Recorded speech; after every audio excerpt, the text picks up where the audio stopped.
ಓದು 20ನೇ ಅಧ್ಯಾಯ 1-2 వచనములు. దేవుడు ఆ ఆజ్ఞలన్నీ వివరించి చెప్పాను. నీ దేవుడైన యెహోవా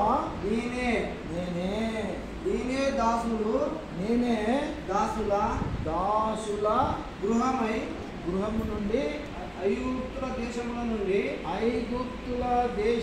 నుండి నిన్ను వెలుపలికి రప్పించి తిని. అంటే ఇశ్రాయేలులు పాపం చేసి వాళ్ళంతా కూడా గులాములైపోయారు. 400 సంవత్సరాలు గులాములుగా ఉన్నప్పుడు యేసుక్రీస్తు యెహోవా దేవుని ప్రార్థించగా, కన్నీరు ప్రార్థించగా మోషేని పంపించి వాళ్ళని విమోచన చేయించాడు. దాసత్వం నుండి విడిపించాడు. అది ఎవరు విడిపించింది? యెహోవా దేవుడు. యెహోవా అంటే ఎవరు? యేసుక్రీస్తు. ముందు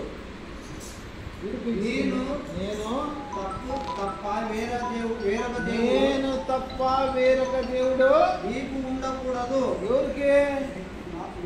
నీకు అంటే బ్యాప్టిజం తీసుకున్న వాళ్ళకి. మాకందరూ కూడా బ్యాప్టిజం తీసుకున్న వాళ్ళే. మేమందరూ కూడా మనకి ఒకే దేవుడు. ఆ దేవుడు తప్ప వేరే దేవుడు ఉండకూడదు.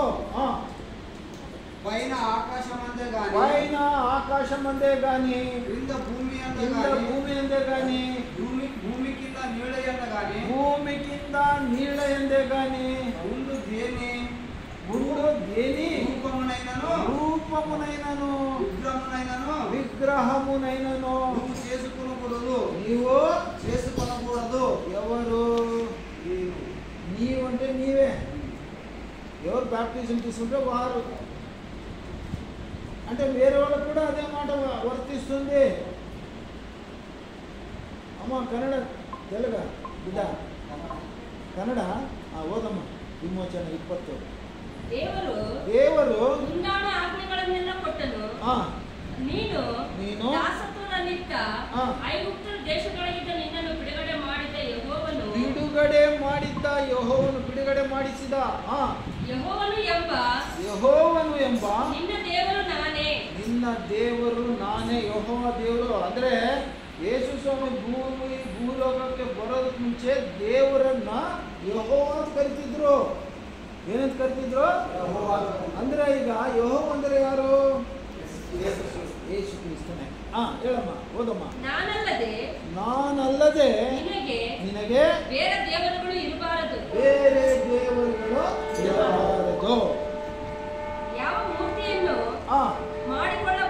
ಯಾವ ಮೂರ್ತಿ ಗೊಂಬೆ ವಿಗ್ರಹ ಮಾಡಿಕೊಳ್ಳಬಾರದು. ಆಕಾಶದಲ್ಲಾಗಲಿ ಭೂಮಿಯಲ್ಲಾಗಲಿ ಭೂಮಿಯ ಕೆಳಗಡೆ ನೀರಿನಲ್ಲಾಗಲಿ ಇರುವ ಯಾವುದರ ರೂಪವನ್ನು ಮಾಡಿಕೊಳ್ಳಬಾರದು. ಅವುಗಳಿಗೆ ಅಡ್ಡ ಬೀಳಬಾರದು. ಪೂಜೆ ಮಾಡಬಾರದು. ನಿನ್ನ ದೇವರಾದ ಯೆಹೋವನೆಂಬ ನಾನು ನನಗೆ ಸಲ್ಲತಕ್ಕ ಗೌರವವನ್ನು ಮತ್ತೊಬ್ಬನಿಗೆ ಸಲ್ಲಗೊಡಿಸದವನಾದದ್ದರಿಂದ ನನ್ನನ್ನು ದ್ವೇಷಿಸುವವರ ವಿಷಯದಲ್ಲಿ ತಂದೆ ತಾಯಿಗಳ ದೋಷ ಫಲಗಳನ್ನು ಮಕ್ಕಳ ಮೇಲೆಯೂ 3-4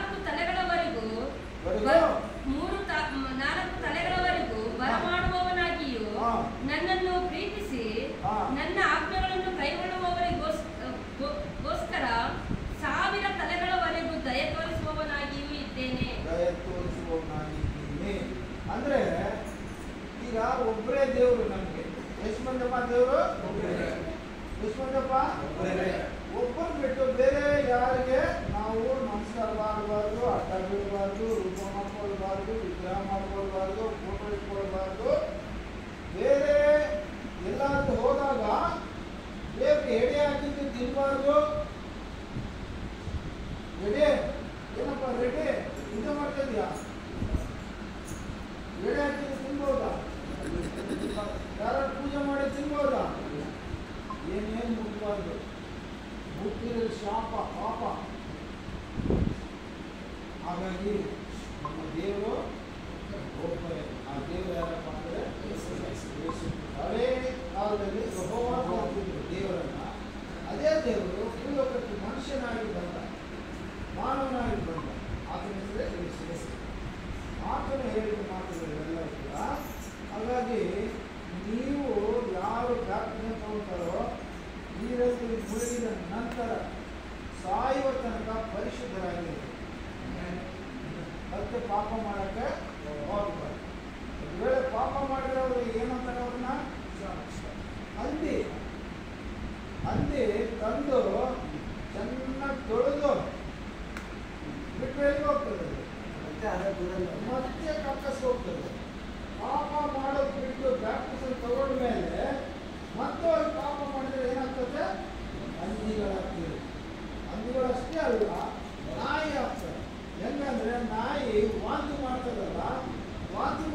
ಏನಮ್ಮ ವಾಕ್ಯ ಪ್ರಕಾರ ಜೀವಿಸು.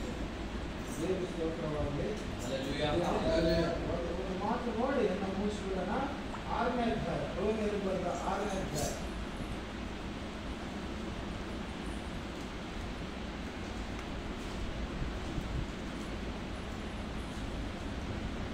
ರೋಮಿಯರು ಬರೆದ ಪತ್ರಿಕೆ, ರೋಮಾಪುರದವರು ಬರೆದ ಪತ್ರಿಕೆ, ರೋಮ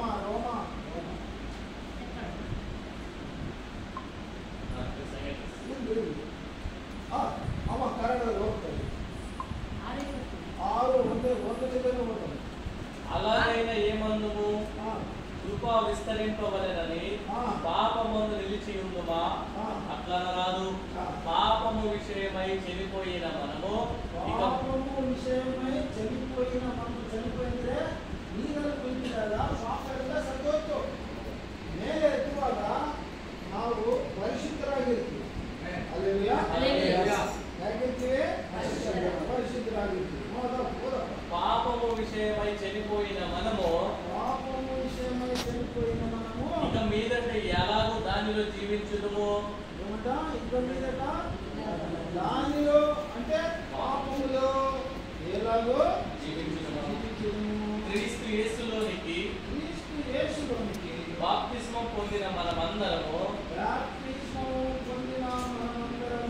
ఆయన మరణములోనికి బాప్తిస్మం పొందిందని మీరు ఎరుగరా?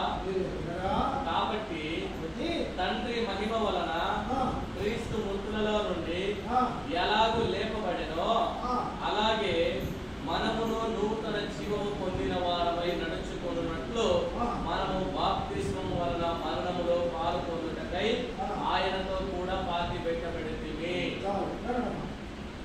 ಹಾಗಾದರೆ ಏನು ಹೇಳೋಣ? ದೇವರ ಕೃಪೆಯು ಹೆಚ್ಚಲಿ ಎಂದು ನಾವು ಪಾಪದಲ್ಲಿ ಇನ್ನೂ ಇರಬೇಕು, ಎಂದಿಗೂ ಇರಬಾರದು. ಪಾಪದ ಪಾಲಿಗೆ ಸತ್ತವರಾದ ನಾವು ಇನ್ನೂ ಅದರಲ್ಲೇ ಬದುಕುವುದು ಹೇಗೆ? ಕ್ರಿಸ್ತ ಯೇಸುವಿನಲ್ಲಿ ಸೇರುವುದಕ್ಕೆ ದೀಕ್ಷಾಸ್ನಾನ ಮಾಡಿಸಿಕೊಂಡವರಾದ ನಾವೆಲ್ಲರೂ ಆತನ ಮರಣದಲ್ಲಿ ಪಾಲುಗಾರರಾಗುವುದಕ್ಕೆ ದೀಕ್ಷಾಸ್ನಾನ ಮಾಡಿಸಿಕೊಂಡವೆಂದು ನಿಮಗೆ ತಿಳಿಯದು? ಹೀಗಿರಲಾಗಿ ನಾವು ದೀಕ್ಷಾಸ್ನಾನ ಮಾಡಿಸಿಕೊಂಡಾಗ ಆತನ ಮರಣದಲ್ಲಿ ಪಾಲುಗಾರರಾಗಿ ಆತನೊಂದಿಗೆ ಹೂಣಲ್ಪಟ್ಟೆವು. ಆದ್ದರಿಂದ ಕ್ರಿಸ್ತನು ಸತ್ತು ತಂದೆಯ ಮಹಿಮೆಯಿಂದ ಜೀವಿತನಾಗಿ ಎಬ್ಬಿಸಲ್ಪಟ್ಟಂತೆಯೇ ನಾವು ಕೂಡ ಜೀವದಿಂದ ಎದ್ದು ಹೊಸಬರಾಗಿ ನಡೆದುಕೊಳ್ಳಬೇಕು. ಇಷ್ಟೆಲ್ಲ ಓದಿದ್ರಲ್ಲಿ ಒಂದು ಮಾತು ತಾತ್ಪರ್ಯ ಏನಂದ್ರೆ, ನೀವು ನಂಬಿಕೆಯಲ್ಲಿ ಗಟ್ಟಿಯಾಗಿರ್ಬೇಕು. ಏನ್ ನಂಬಿಕೆಯಪ್ಪ ಅಂದ್ರೆ, ಯೇಸು ಕ್ರಿಸ್ತನು ಸತ್ತು ಮತ್ತೆ ಬದುಕಿದ, ಬದುಕಿ ಸಮಾಧಿ ಮಾಡಿದ ಮೇಲೆ 3ನೇ ದಿನ ಜೀವಂತವಾಗಿ ಎದ್ದು ಬಂದ. ಅದನ್ನೇನಂತ ಕರೀತಾರೆ ಅಂದ್ರೆ ಪುನರುತ್ಥಾನ. ಏನಂತ ಕರೀತಾರೆ? ಪುನರುತ್ಥಾನ. ಅಂದ್ರೆ ಸತ್ತವರು ಏಳು, ಜೀವದಿಂದ ಎದ್ದೇಳು. ಪುನರುತ್ಥಾನ. ಪುನರ್ ಅಂದ್ರೆ ಮತ್ತೆ, ಉತ್ಥಾನ ಅಂದ್ರೆ ಜೀವದಿಂದ ಎದ್ದು ಬರುವುದು. ಅದನ್ನ ನಂಬಬೇಕು. ಅದನ್ನ ಏನ್ ನಂಬಬೇಕು? ಆ ಪ್ರಪಂಚದಲ್ಲಿ ನಾನೇ ದೇವರು ಅಂತ ಬಹಳ ಮಂದಿ ಹೇಳಿದ್ರು, ಸತ್ತರು, ಅವರು ಮತ್ತೆ ಎದ್ದು ಬರಲಿಲ್ಲ, ಬಂದಿಲ್ಲ. ಸಾಯಿಬಾಬಾ ಕೂಡ ನಾನೇ ದೇವರು ಅಂತ ಸತ್ತ, ಇದನ್ನ ಇಲ್ಲ. ಯಾರೇ ಲೋಕದಲ್ಲಿ ಇನ್ನೂರಿಗೆ ಯಾವ ದೇವರನ್ನು ತಿಳ್ಕೊಂಡಿಲ್ಲ, ಅವರೆಲ್ಲರೂ ಸತ್ರು, ಯಾರೇ ಎದ್ದು ಬಂದಿಲ್ಲ ಅಂದ್ರೆ ಅವ್ರು ದೇವರಲ್ಲ.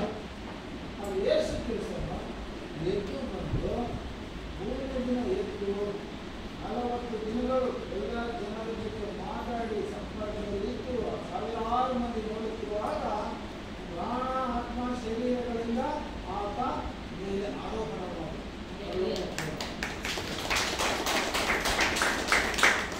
ಇದನ್ನು ನೀವು ನಂಬಬೇಕು. ಇದು ನಿಮ್ಮ ಜೀವನಕ್ಕೆ ಬೇಕಾಗಿರೋದು ಪುನರುತ್ಥಾನ. ಏನೋ ಯೇಸುವೇ ಸತ್ತು ಎದ್ದಿದ್ದಾನೆ, ಯೇಸುವೇ ಸತ್ತು ಎದ್ದಿದ್ದಾನೆ. ನಾವು ನಂಬಬೇಕು. ನಂಬಿದ್ರೆ ನಾವು ಕೂಡ ಸತ್ತ ಮೇಲೆ ಎದ್ದೇಳು. ಶರೀರದಿಂದ ಅಲ್ಲ, ಆತ್ಮ. ಮನುಷ್ಯನಿಗೆ 3 ದಿನ, ಒಂದು ಶರೀರ, 2ನೇದು ಪ್ರಾಣ, 3ನೇದು ಆತ್ಮ. ಶರೀರ, ಪ್ರಾಣ, ಆತ್ಮ. ಶರೀರವನ್ನು ಏನಂತ ಕರೀತಾರೆ? ದೇಹ ಅಂತ ಕರೀತಾರೆ, ಮಾಂಸ ಅಂತ ಕರೀತಾರೆ. ಪ್ರಾಣ ಏನಂತ ಹೇಳ್ತಾರೆ? ಪ್ರಾಣ, ರಕ್ತ, ಜೀವಾಂಶ ಅಂತ ಮೂರು ಹೆಸರುಗಳು. ಆಮೇಲೆ ಆತ್ಮ, ಹೃದಯ, ಮನಸ್ಸು ಎಲ್ಲ ಒಂದು ವಿಭಾಗಗಳು. ಹಾಗಾಗಿ ನಿನ್ನ ಆತ್ಮ ಗಟ್ಟಿಯಾಗಿ ಕೂಡಬೇಕು. ಈಗ ಪರಲೋಕಕ್ಕೆ ಹೋಗ್ತಂದ್ರೆ ನಾನು ಪ್ಯಾಂಟು ಶರ್ಟು ವಾಚ್ ಕಟ್ಕೊಂಡು ಹೋಗೋದಿಲ್ಲ. ಪರಲೋಕಕ್ಕೆ ಯಾರು ಹೋಗ್ತಾರೆ ಅಂದರೆ ನಮ್ಮ ಆತ್ಮ ಹೋಗ್ತಾರೆ. ಯಾರು ಹೋಗ್ತಾರೆ ಜೀವನ? ಯಾರು ಹೋಗ್ತಾರೆ? ಆತ್ಮ ಹೋಗ್ತಾರೆ. ಮನುಷ್ಯರು ಯಾರು ಹೋಗೋದಿಲ್ಲ ಅಂದ್ರೂ ಶರೀರ ಹೋಗೋದಿಲ್ಲ. ಶರೀರ ಹೋಗೋದಿಲ್ಲ. ಯಾಕಂದ್ರೆ ಪರಲೋಕದಲ್ಲಿ ರಕ್ತ ಮಾಂಸ ಅಲೋ ಇಲ್ಲ, ಪರ್ಮಿಷನ್ ಇಲ್ಲ. ದೇಶ ಹೋಗ್ಯಾರಲ್ಲ, ಮತ್ತೆ ಬಿಟ್ಟು ಬಂದಿರ್ತಾನೆ. ಈಗ ಬರ್ಲಿರ್ತಾನೆ, 2ನೇ ಸಾರಿ ಬರ್ತಾನೆ. 2ನೇ ಸಾರಿ ಬರುವಾಗ ಏಸ ಮಂದಿ ಬ್ಯಾಪ್ಟಿಸಮ್ ಹೊಂದ್ಕೊಂಡು ಯಾರು ಸತ್ತೋಗಿರ್ತಾರಲ್ಲ ಅವ್ರ ಸಮಾಜ ಒಳಗೆ ಬರುತ್ತಾರೆ.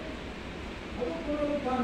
ಸತ್ತವರು ಮತ್ತೆ ಎದ್ದೇಳೋದು ಪುನರುತ್ಥಾನ. ನಾವು ಪರಲೋಕ ಬೇಗ ನಾವು ಸತ್ತೋಗಿ ಏಸ ಬಂದಿಲ್ಲ, ನಾವು ಸಮಾಜದಲ್ಲಿ ಬಿಡ್ತೇವೆ. ಏಸ ಬರುವಾಗ ಅದರಿಂದ ಮೇಲೆ ಬರುತ್ತೆ. ಇದನ್ನು ನಾವು ನಂಬಬೇಕು. ಒಂದನೇದು ಪಾಪ ಮಾಡಬಾರ್ದು. ಪಾಪ ತೊಳೆದುಕೊಳ್ಬೇಕಂದ್ರೆ ಯೇಸು ಕ್ರಿಸ್ತನ ಪರಿಶುದ್ಧ ರಕ್ತದಿಂದ ತೊಳೆದುಕೊಳ್ಳಬೇಕು. ಪಾಪವನ್ನು ಮುಂದೆ ಹೇಗೆಂದರೆ ನಾವು ಆತನ ಮರಣಕ್ಕೆ ಸಾದೃಶ್ಯವಾದ ಮರಣವನ್ನು ಹೊಂದಿ ಆತನಲ್ಲೇ ಐಕ್ಯವಾಗಿದ್ದರೆ ಆತನು ಪುನರುತ್ಥಾನಕ್ಕೆ ಸಾದೃಶ್ಯವಾದ ಪುನರುತ್ಥಾನವನ್ನು ಹೊಂದಿ ಆತನಲ್ಲೇ ಐಕ್ಯವಾಗುವೆವು. ಪಾಪ ದೀನ ಸ್ವಭಾವವು ನಾಶವಾಗಿ ನಾವು ಇನ್ನು ಪಾಪದ ವಶದಲ್ಲಿರದಂತೆ ನಮ್ಮ ಪೂರ್ವ ಸ್ವಭಾವವು ಕ್ರಿಸ್ತನು ಕೂಡ ಶಿಲುಬೆಗೆ ಪಟ್ಟಿತೆಂದು ತಿಳಿದಿದ್ದೇವೆ. ಸತ್ತವನು ಪಾಪದ ವಶದಿಂದ ಬಿಡುಗಡೆ ಹೊಂದಿದ್ದಾನಷ್ಟೇ. ಈಗ ನಿಮ್ಮೇಲೆ ಮಂತ್ರ ಮಂತ್ರ ತಂತ್ರ ಇವೆಲ್ಲ ಬಿಟ್ಬಿಡ್ಬೇಕು. ಆಮೇಲೆ ಎಲೆಡಿಕೆ, ನಸ್ಪುಡಿ, ಕಡಿಪುಡಿ ಇವೆಲ್ಲ ಬಿಟ್ಬಿಡ್ಬೇಕು. ಪರಿಶುದ್ಧರಾಗಿರ್ಬೇಕು. ಅಂದರೆ ಯಾವುದೇ ಒಂದು ಅಭ್ಯಾಸಕ್ಕೆ ಗುಣವಾಗಬಾರದು ನಾವು. ನನ್ನ ತಲೆ ಚಿಕ್ಕಂತಲ್ಲಪ್ಪ, ಕಾಫಿ ಕುಡಿದ್ರೇ ನಾನು ಮನುಷ್ಯ ಆಗ್ತೀನಿ ಅಂತ ಕೇಳುವುದು. ಅಂದರೆ ಕಾಫಿಗೆ ನೀನು ಗುಲಾಮನಾಗಿ ಒಂದು ಬೀಡಿ ಸೇರ್ಬೇಕಪ್ಪ, ಬೀಡಿ ಸೇರಿದ್ರೆ ಮನುಷ್ಯ ಆಗ್ತೀನಿ ಅಂತ ಕೇಳುವುದು. ಅಂದರೆ ಬೀಡಿಗೆ ಗುಲಾಮವಾಗಿ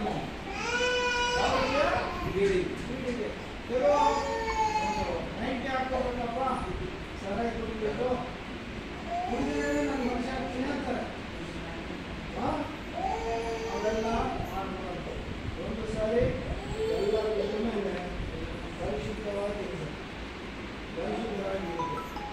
ಆತ 2ನೇ ಸಾರಿ ಬರ್ತಾನೆ. ಎಷ್ಟು 3 ಸಾರಿ ಒಟ್ಟು. ಒಂದು ಸಾರಿ ಬಂದು ಹೋಗಿದ್ದಾರೆ, ರಕ್ಷಣೆ ಮಾಡೋರು ಕೊಟ್ಟು ಹೋಗಿದ್ದಾರೆ, ರಕ್ಷಣೆ ಮಾಡಿ ಹೋಗಿದ್ದಾರೆ. ಈ ಮಾರ್ಗದಲ್ಲಿ ಬಂದರೆ ನೀವು ಪರಿಚಯ ಹೇಳಿದ್ರು.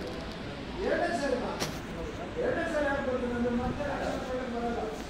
ಯಾರು ರಕ್ಷಣೆ ಬಾಪ್ಟಿಸಮ್ ತಗೊಂಡು ಪರಿಶುದ್ಧರಾಗಿರ್ತಾರೆ ಅವರನ್ನು ಮಾತ್ರ ಕರ್ಕೊಂಡು ಹೋಗಲಿಕ್ಕೆ ಬರ್ತಾರೆ. 3ನೇ ಸಾರಿ ಬರ್ತಾರೆ. ಭೂಲೋಕದಲ್ಲಿ 1000 ವರ್ಷಗಳು ರಾಜ್ಯ. ಹಾಗಾಗಿ ನೀವು ನಿಮ್ಮ ಆತ್ಮವನ್ನು ತೊಳಿಬೇಕಂದ್ರೆ ಸಾಬೂನಿಂದ ತೊಳಿಬೇಕಿಲ್ಲ. ಯೇಸು ಕ್ರಿಸ್ತನ ಪರಿಶುದ್ಧ ರಕ್ತದಿಂದ ತೊಳೆಯಬೇಕು.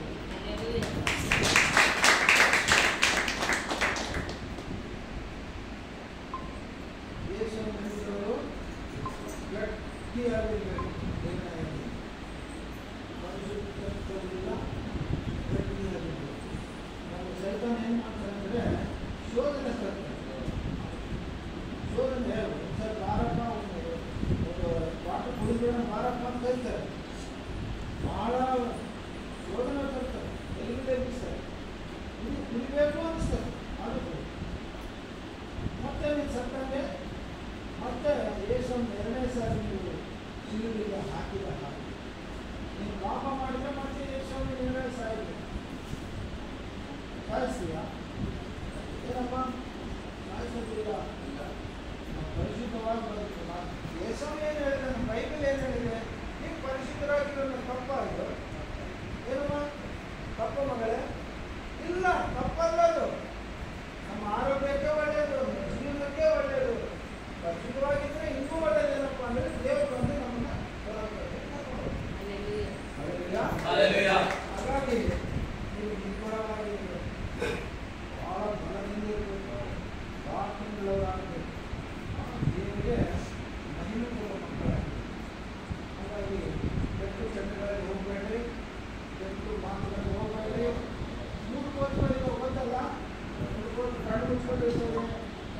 ಕಿವಿ ಮುಚ್ಕೊಂಡು ಹೋಗಿ ವಾಡಿಗೆ ಏನು ಏನಕ್ಕಪ್ಪ ಅಂದರೆ ಕಣ್ಣು ಮುಚ್ಚೋದು ಕೆಟ್ಟದ್ದು ನೋಡಬಾರ್ದು, ಕೆಟ್ಟದ್ದು ಮಾತಾಡಬಾರ್ದು, ಕೆಟ್ಟದ್ದು ಕೇಳಿಸ್ಕೊಳ್ಬಾರ್ದು. ಅದು ಯೇಸುವಿನಿಂದ ಮಾಡಿದ್ದು. ಹಾಗಾಗಿ ಯೇಸುವಿನ ಪರಿಶುದ್ಧವಾಗಿದೆ. ಪರಿಶುದ್ಧವಾಗಿರುವಂಥ ತಪ್ಪ ತಪ್ಪ ಇಲ್ಲ. ಸರಿ, ನಾವು ಪ್ರಾರ್ಥನೆ ಹೋಗೋಣ, ಪ್ರಾರ್ಥನೆ ಹೋಗೋಣ. ನಮ್ಮ ಸೌಲಭ್ಯದಲ್ಲಿ ಅನುಗ್ರಹ ಪಾಸ್ಟರ್ ಇದ್ದಾರೆ, ಪ್ರಾರ್ಥಿಸೋಣ. ಸ್ತೋತ್ರ ಸ್ತೋತ್ರ ಸ್ತೋತ್ರ ಸ್ತೋತ್ರ ಸ್ತೋತ್ರ ಸ್ತೋತ್ರ ಸ್ತೋತ್ರ